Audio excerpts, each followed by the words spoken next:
بسم اللہ الرحمن الرحیم۔ السلام علیکم، welcome to my YouTube channel Asim Fayyaz official. اس ویڈیو میں ہم بات کریں گے B Ed code 8621 broadcast media کے امپورٹنٹ کوسچن کی۔ ہم پوری بک کا ریویو کریں گے اور ساتھ ساتھ گیس پیپر کو بھی ڈسکس کر لیں گے۔ انتہائی بیڈ لک کوئی ابھی تھوڑی دیر پہلے میں یہ لیکچر ریکارڈ کر رہا تھا تو پورا گھنٹہ لیکچر ریکارڈ کرتا رہا، اس کے بعد جب سنا تو آواز ہی نہیں آ رہی تھی، تو اب ساتھ ہی دوبارہ آپ کے لیے لیکچر ریکارڈ کرنا پڑ رہا ہے مجھے۔ تو اگر آپ چینل پر نئے ہیں تو اس کو سبسکرائب کر لیجیے گا، بیل آئکن کو پریس کر لیجیے گا، اور اگر آپ واٹس ایپ گروپ جوائن کرنا چاہتے ہیں تو یہ جو دیا گیا نمبر ہے آپ کائنڈلی اس پر ٹیکسٹ میسج کر لیجیے گا، واٹس ایپ نمبر پہ کانٹیکٹ کر لیجیے، انشاءاللہ جہاں تک ممکن ہو سکے گا فری آف کاسٹ آپ کی ہیلپ کی جائے گی۔ تو چلیے بڑھتے ہیں کوسچن نمبر 1 کی طرف۔ کوسچن نمبر 1 ہے describe essential characteristics and potential role of broadcast media. Broadcast media کا کردار کیا ہے ہماری زندگیوں میں، اور اس کی اہم جو خصوصیات ہیں، نمایاں خصوصیات ہیں، وہ کون کون سی ہیں۔ ایسینشیل کریکٹرسٹکس دیکھتے ہیں، اہم خصوصیات اس کی دیکھتے ہیں۔ سب سے پہلے اس کی سب سے بڑی خوبی یہ ہے براڈ کاسٹ میڈیا کی، it can appeal to a wide target audience, کہ یہ لوگوں کی زیادہ تعداد کو ٹارگٹ کر سکتی ہے، زیادہ سے زیادہ لوگوں کو یہ اپنے ساتھ جوڑ سکتی ہے، زیادہ سے زیادہ لوگوں تک یہ معلومات پہنچا سکتی ہے۔ تو یہ براڈ کاسٹ میڈیا کی خوبی ہے، جو کہ اخبارات میں یہ خوبی نہیں ہوتی۔ اخبار 5 10 15 بندے پڑھیں گے، لیکن ریڈیو اور ٹی وی پر چلنے والی جو خبریں ہوں گی وہ ہر بندہ مطلب 100 200 400 بندہ دیکھ سکتا ہے۔ It communicates a public message, یہ اخبارات کی طرح یہ ایک پبلک میسج عوام تک پہنچاتی ہے، خبروں کی صورت میں، ڈراموں کی صورت میں، انٹرٹینمنٹ کی صورت میں۔ There is a distance between a source of information and those who obtain it، وہ بندے جو معلومات اکٹھے کرتے ہیں اور جو معلومات کا اصلی سورس ہوتا ہے ان کے درمیان ایک گیپ ہوتا ہے۔ جیسے میں پاکستان میں ہوں تو مجھ تک جتنی بھی معلومات آ رہی ہے وہ اگر انگلینڈ کے بارے میں آ رہی ہے تو انگلینڈ اور مجھ میں ایک ڈسٹنس ہے، ٹھیک ہے جی۔ It can be transmitted through various channels. Broadcast media, اب براڈ کاسٹ میڈیا میں بہت ساری چیزیں آ جاتی ہیں، تو جو براڈ کاسٹ میڈیا کے ذریعے معلومات حاصل کی جاتی ہے وہ مختلف چینلز کے ذریعے، مختلف چیزوں کے ذریعے، مختلف جو سورسز ہیں ان کے ذریعے عوام تک معلومات پہنچائی جاتی ہیں، جیسا کہ ٹی وی کی مدد سے، انٹرنیٹ کی مدد سے، ریڈیو کی مدد سے، نیوز پیپر کی مدد سے۔ And broadcast media has a heterogeneous male and female audience. Heterogeneous کا مطلب ہوتا ہے کہ براڈ کاسٹ میڈیا یا ریڈیو ٹیلی ویژن مرد بھی دیکھتے ہیں اور خواتین بھی دیکھتے ہیں، اس لیے اس براڈ کاسٹنگ میڈیا کی اہمیت بھی زیادہ ہے۔ نیکسٹ ہے potential role of broadcast media in distance. Broadcast media کا جو کردار ہے ہماری زندگی میں وہ کیا ہے۔ انفارمیشن فنکشن، سب سے پہلا اس کا کردار یہ ہے کہ ہم تک معلومات مہیا کرتا ہے، ہم تک معلومات پہنچاتا ہے۔ دوسرا فنکشن ہے انٹرپریٹیشن فنکشن، کہ یہ جو بھی معلومات ہمیں دے رہا ہے اس معلومات کو مکمل وضاحت کے ساتھ ہمارے سامنے بیان کرتا ہے، تو یہ بھی براڈ کاسٹ میڈیا کا ایک کردار ہے۔ نیکسٹ ہے انسٹرکٹیو فنکشن، یعنی یہ میڈیا ہمیں ہدایات دیتا ہے، معلومات دیتا ہے کہ ہم نے کیا کام کرنا ہے جو ہمارے لیے بہتر ہے۔ فار ایگزامپل کورونا کے دنوں میں آپ دیکھ سکتے ہیں کہ بہت ساری معلومات ہمیں براڈ کاسٹ میڈیا، ریڈیو، ٹیلی ویژن، انٹرنیٹ کی مدد سے دی جا رہی تھی، تو براڈ کاسٹ میڈیا کا ایک فنکشن یہ بھی ہے کہ انسٹرکشن ہمیں دیتا ہے ہماری روزمرہ زندگی میں آگے بڑھنے کے لیے اور کامیاب ہونے کے لیے۔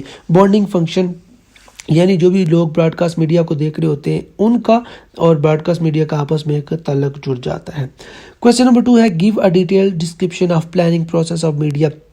اب میڈیا میں جو پلاننگ کی جاتی ہے کہ کس طرح سے پروگرامز کو چلانا ہے، کس طرح سے معلومات کو دوسروں تک پہنچانا ہے، وہ کس پروسیس کے تھرو معلومات کو آگے پہنچاتے ہیں، وہ آپ نے بیان کرنی ہے ساری پلاننگ، اور پلاننگ کا پروسیس بتانا ہے، اور ساتھ ساتھ ڈیولپنگ، یعنی میڈیا میں آپ جو نئے نئے گیجٹس کا استعمال کر رہے ہیں، نئی نئی چیزیں لا رہے ہیں، چیزوں کو ڈیولپ کر رہے ہیں، وہ کیسے ڈیولپ کرتے ہیں وہ پروسیس بھی بیان کرنا ہے۔ And management and financing of media, اور میڈیا کے لیے آپ کے پاس پیسے کہاں سے آتے ہیں، کیسے آپ چیزوں کو لینے کے لیے پیسے خرچ کرتے ہیں، یہ ساری باتیں بھی آپ نے بتانی ہے۔ اچھا جی، broadcast media a good planning will result almost invariable. Invariable کا مطلب حیران کن نتائج دینا۔ جب آپ میڈیا کے حوالے سے پلاننگ کرتے ہیں اور اچھی پلاننگ کرتے ہیں پروگرامز کے حوالے سے، تو آپ کو حیران کن نتائج دیکھنے کو ملتے ہیں۔ اب پلاننگ میں کون کون سے پوائنٹس ہوتے ہیں؟ سب سے پہلا پوائنٹ ہے سلیکٹ دا ٹاپک، آپ نے ایک ٹاپک سلیکٹ کرنا ہے جس پر آپ نے پروگرام بنانا ہے جی، یا پھر جس کو آپ نے آن ایئر کرنا ہے۔ پھر اس کے بعد آپ نے سکرپٹ بنانا ہے کہ کون سی چیز پہلے دکھانی ہے، کون سا سوال پہلے کرنا ہے۔ جیسے اخبارات کو دیکھ لیں، نیوز کو دیکھ لیں، تو سب سے پہلے آپ ہیڈ لائنز، پھر اس کے بعد سپورٹس کی نیوز، پھر اس کے بعد موسم کی صورتحال، اگر آپ نے اسکرپٹ نہیں بنایا، ٹھیک ہے جی، آپ نے ٹاپک چوز کر لیا ہے خبریں سنانے والا، اور سب سے پہلے آپ جناب دے رہے ہیں موسم کی صورتحال، پھر اس کے بعد جناب آپ دے رہے ہیں سپورٹس کی نیوز، اور پھر اس کے بعد ہیڈ لائنز، تو پھر یہ بے تکا سا پروگرام بن جاتا ہے، پلاننگ نہیں ہے اچھی، اسکرپٹ اچھا نہیں ہے، تو آپ کا براڈ کاسٹ میڈیا کا جو مقصد ہے وہ فیل ہو جائے گا۔ نیکسٹ پوائنٹ جی، سلیکٹ دا میوزک، اب آپ نے کون سا بیک گراؤنڈ میوزک چلانا ہے، یعنی اگر کوئی خوشی کی خبر ہے تو آپ نے رونے پیٹنے والے بیک گراؤنڈ میوزک نہیں چلا دینے، اور اگر آپ کوئی ماتم والی خبر سنا رہے تو آپ نے ڈھول ڈمکا نہیں شروع کر دینا، ٹھیک ہے جی، کانٹریری نہیں کرنا۔ سلیکٹ دا ساؤنڈ افیکٹ، وہی بات ہے کہ جو ساؤنڈ افیکٹ آپ استعمال کر رہے ہیں وہ آپ کی نیوز کے مطابق ہو، آپ کے ٹاپک کے مطابق ہونے چاہیے۔ سلیکٹ دا وائسز، وہی بات ہے، جو بھی آپ وائسز چوز کر رہے ہیں، جو بھی چیزیں ساؤنڈز آپ چلا رہے ہیں وہ آپ کی نیوز سے مطابقت رکھتی ہوں۔ یہ نہیں کہ پاکستان اور انڈیا کا میچ ہے، پاکستان جیت گیا ہے فار ایگزامپل، اب آپ خبر سنا رہے کہ پاکستان نے انڈیا کو شکست دے دی، اور بیک گراؤنڈ پر میوزک چل رہی رونے والا یا کچھ اور نیگیٹو ٹائپ کا، تو آپ نے ایسا نہیں کرنا۔ اگر آپ ایسا کر رہے ہیں تو سمجھ لیں کہ براڈ کاسٹ میڈیا کے حوالے سے آپ نے جو پلاننگ کی ہے، اپنے آپ کو کامیاب کرنا ہے، براڈ کاسٹنگ میڈیا کی کمپنی کو آپ نے کامیاب کرنا ہے، تو آپ کی پلاننگ صحیح نہیں ہے اور آپ ناکام ہو جائیں گے۔ اب آپ نے براڈ کاسٹ میڈیا کے حوالے سے چیزوں کو کیسے ڈیولپ کرنا ہے، نئے نئے گیجٹس کیسے خریدنے ہیں، اور ان کو ایڈمنسٹریٹ کیسے کرنا ہے، ان کی دیکھ بھال کیسے کرنی ہے، ان کا انتظام اچھے سے کیسے چلانا ہے، وہ دیکھیے۔ Universalisation of elementary education, broadcast media کا سب سے پہلا مقصد یہ ہوتا ہے کہ آپ نے کیا کرنا ہے، فارمل، رسمی اینڈ نان فارمل، غیر رسمی تعلیم کو آپ نے یونیورسلائز کرنا ہے، یعنی پورے ملک میں پھیلانا ہے۔ کم سے کم آپ نے بچوں کو اس قابل بنا دینا ہے کہ آپ ان کو 8ویں تک کی تعلیم دے دیں۔ یہ براڈ کاسٹنگ میڈیا والوں کی تعلیم کے میدان میں پہلی ترجیح ہوتی ہے۔ پھر اس کے بعد non formal education for adults linking educating to economic social task, وہ تعلیم جو کہ غیر رسمی ہوتی ہے، جو کسی اسکول، کالج یا ادارے کے اندر نہیں ہوتی، کسی خاص عمارت کے اندر نہیں ہوتی، کہیں پر بھی ہو سکتی ہے۔ فار ایگزامپل ہم جب پڑھ رہے تھے ماسٹرز لیول پر، تو ہمیں یاد ہے کہ ہم شہر میں ایک بلڈنگ تھی، اس کی چھت پر کبھی بیٹھ کر پڑھ لیا کرتے تھے، کبھی جو ہمارے گاؤں میں درخت ہیں وہاں پر بیٹھ کر پڑھ لیا کرتے تھے۔ تو یہ نان فارمل ایجوکیشن ہوتی ہے، اور براڈ کاسٹنگ میڈیا کا ایک کردار یہ بھی ہے کہ غیر رسمی تعلیم بھی آپ نے لوگوں تک پہنچانی ہے۔ یعنی غیر رسمی تعلیم کا مطلب یہ ہے کہ آپ کو سیکھنے کے لیے کسی خاص بلڈنگ میں، کسی خاص عمارت میں، کسی خاص یونیفارم میں، کسی خاص ٹائم ٹیبل کو فالو نہیں کرنا۔ Development of vocational and professional skills, broadcasting media کی تعلیم کے میدان میں ایک ترجیح یہ بھی ہوتی ہے کہ آپ نے بچوں کو، لوگوں کو پروفیشنل اسکل سکھانی ہے، اور اس کے بارے میں بتانا ہے، پریکٹیکل آپ نے ٹی وی پر دکھانا ہے، اور وہاں سے لوگ دیکھ دیکھ کر چیزوں کو سیکھ جائیں گے۔ ٹریننگ فار سٹیزن شپ، ایک اچھا شہری بننے کے لیے آپ نے لوگوں کو تیار کرنا ہے۔ Popularising science with a view to develop a scientific outlook, دنیا کے بارے میں سائنسی نقطہ نظر سے دیکھنے کے لیے، سائنسی نقطہ نظر لوگوں کے اندر، سائنسی تنقید لوگوں کے اندر پیدا کرنے کے لیے بھی براڈ کاسٹ میڈیا کا استعمال کیا جاتا ہے، اور یہ بھی براڈ کاسٹ میڈیا کا ایک اہم مقصد ہے۔ اب براڈ کاسٹ میڈیا آپ نے خریدنا کیسے ہے، میڈیا ہاؤس کیسے بنانا ہے، مائکس، کیمراز وغیرہ وغیرہ چیزیں آپ کہاں سے لیں گے، پیسے کہاں سے آئیں گے، اس کو بیسیکلی فائنینسنگ کہا جاتا ہے۔ مینز اکانومک پرسپیکٹیو کے حوالے سے کیسے مینج کرنا ہے چیزوں کو، پیسے کہاں سے لانے ہیں، کہاں خرچ کرنے ہیں، اور حساب کتاب کیسے رکھنا ہے، یہ بیسیکلی فائنینسنگ ہے۔ اب فائنینسنگ میں مختلف پوائنٹس آ جاتے ہیں۔ سب سے پہلے کہ فنڈز آپ کو کہاں سے ملیں گے، کون فنڈ دے گا، ٹھیک ہے جی، چیزیں خریدنے کے لیے۔ اب جب آپ نے فنڈ لے لیا ہے تو اس فنڈ کے استعمال میں کیا کوئی ایسا قانون تو نہیں ہے جو آپ کو وہ فنڈ استعمال کرنے نہیں دے رہا، یعنی آپ کے فنڈ کے استعمال میں کوئی رکاوٹ تو نہیں آ رہی، پالیسی ایسی تو نہیں ہے جو آپ کے ہاتھ اور پاؤں کو باندھ رہی ہے، ٹھیک ہے جی۔ پھر آپ نے ٹیکس ایشوز کو بھی دیکھنا ہے، جیسے بات ہے فائنینس جب ہوگا تو ٹیکس ایشوز تو ہوں گے، آپ نے ان سب کو بھی مینیج کرنا ہے، اور گورنمنٹ کا کس حد تک براڈ کاسٹ میڈیا یا براڈ کاسٹ میڈیا کمپنی پر اثر و رسوخ ہے، اور گورنمنٹ کس حد تک جناب اپنا وہ انوالومنٹ اس میں شو کر رہی ہے، یہ سارے پوائنٹس فائنینسنگ میں آ جاتے ہیں۔ اب باقی امپورٹنٹ کویسچن میں آپ کے ساتھ ڈسکس کرنے لگا ہوں. آپ کائنڈلی ان کے آنسرز بک سے یا پھر کہیں سے بھی آپ خود سے سرچ آؤٹ کر لیجئے گا. مجھے اتنا ٹائم نہیں ملا کہ میں ان سب کے کویسچن بنا کے اپلوڈ کر سکوں، تو میں نے سوچا کم از کم آپ کے ساتھ امپورٹنٹ کویسچن ہی ڈسکس کر لوں، شیئر کر لوں. میں ان کے اچھے سے ٹرانسلیشن کر دوں گا، کوشش کروں گا اچھے سے ایکسپلین کر دوں تاکہ آپ کو بک دیکھنے کی ضرورت نہیں پڑے، کیونکہ اس لیول پر آپ لوگوں کو موسٹلی ہنٹ چاہیے ہوتا ہے. میں آپ کو ہنٹ دے دوں گا، آنسر آپ انشاءاللہ خود بنانے کے قابل ہیں اور بنا بھی لیں گے.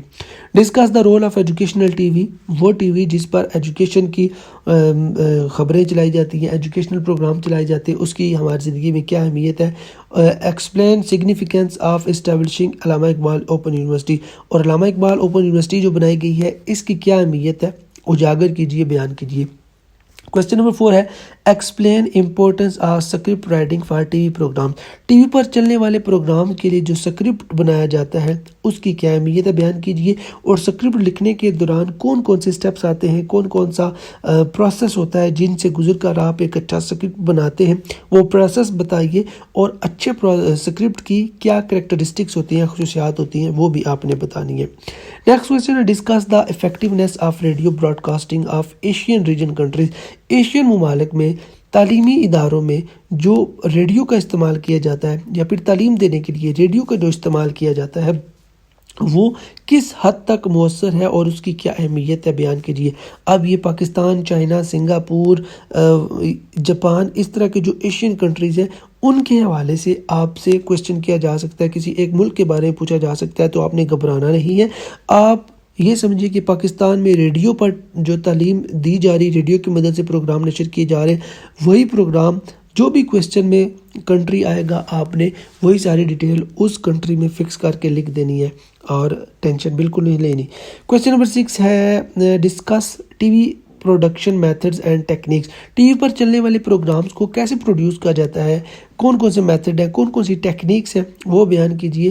اور measure required for making documentary, جو ڈاکومنٹری کی طرح کے پروگرامز ہوتے ہیں وہ پروگرام بنانے کے لیے آپ کو کون کون سے اقدامات کرنے پڑتے ہیں، یعنی کہاں کہاں کا وزٹ کرنا پڑتا ہے، camera, mic, etcetera etcetera, scripting, planning, یہ ساری چیزیں آپ نے لکھنی ہے اور بتانی ہے. کویسچن نمبر 7 ہے واٹ از ایویلویشن. ایویلویشن کیا ہوتی ہے، explain steps involved in evaluation. Evaluation کرنے کے لیے جو اسٹیپس ہوتے ہیں وہ سارے اسٹیپس بیان کیجیے. اور جو براڈ کاسٹنگ میڈیا کے فنکشن ہیں ان کو آپ نے بیان کرنا ہے، اور براڈ کاسٹنگ میڈیا کے جو فنکشن ہے، جو کام ہے، ان کو آپ کس طرح سے ایویلویٹ کریں گے، ان کے بارے میں آپ کس طرح سے رائے دیں گے کہ براڈ کاسٹنگ میڈیا اپنا کردار صحیح سے نبھا رہا ہے یا نہیں نبھا رہا. یہ سارے پوائنٹس آپ نے بتانے ہیں. کویسچن نمبر 8 ہے discuss the role of teacher in use of broadcast media. Broadcast media جیسا کہ ریڈیو اور ٹیلی ویژن، ان کے استعمال میں ٹیچر کا کیا کردار ہے. اگر آپ براڈ کاسٹنگ میڈیا کو ایجوکیشنل انسٹیٹیوٹ میں استعمال کر رہے ہیں تو ٹیچر کا کیا کردار ہے وہ آپ نے بیان کرنا ہے. کویسچن نمبر 9 ہے discuss the problems involved in use of broadcast media. Broadcast media کو آپ ٹیچنگ کے لیے، لرننگ کے لیے، بچوں کو پڑھانے کے لیے استعمال کر رہے ہیں، تو اس دوران کون کون سے مسائل کا سامنا آپ کو کرنا پڑ سکتا ہے، کون کون سے مسائل آپ کے سامنے آتے ہیں، یہ سارے مسائل آپ نے بیان کرنے. تو یہ وہ 9 سوالات ہیں جو کہ امپورٹنٹ ہے پیپر کے پوائنٹ آف ویو سے. آئی ہوپ آپ کو اچھے سے سمجھ آ گئی ہوگی. ایک مرتبہ ان کویسچنس کو گو تھرو کر لیجیے گا، انشاءاللہ آپ کا پیپر بہت اچھا ہوگا. اور پھر بھی کوئی کویسچن ہے تو کمنٹ کر دیجیے ویڈیو کی ڈسکرپشن میں. اور اگر آپ واٹس ایپ گروپ جوائن کرنا چاہتے ہیں تو اس نمبر پر رابطہ کیجیے، یہ جو آپ کے سامنے ہے. اور چینل پر نئے تو اس کو سبسکرائب کر لیجیے گا. ایک اور بات کہ بی ایڈ کے تمام تر کورسز آلریڈی اپلوڈڈ ہیں، ٹھیک ہے. تو بار بار بہت سے لوگ کمنٹ کر کے کہتے ہیں جی فلاں کوڈ، تو پلیز ایک مرتبہ چینل کی ویڈیوز کو، پلے لسٹ کو گو تھرو کر لیں، دیکھ لیں، تاکہ آپ کی کنفیوژن دور ہو جائے اور آپ کو سارے لیکچرز مل جائیں. پھر بھی کوئی لیکچر اگر مسنگ ہے تو آپ کمنٹ کر دیجئے یا پھر واٹس ایپ پر مجھے کہہ دیجئے. انشاءاللہ میں کوشش کروں گا کہ جس حد تک ممکن ہو آپ کی ہیلپ کی جائے. انشاءاللہ نیکسٹ ویڈیو میں ملیں گے، تب تک کے لیے اپنا خیال رکھیے گا. اللہ نگہبان. پاکستان زندہ باد.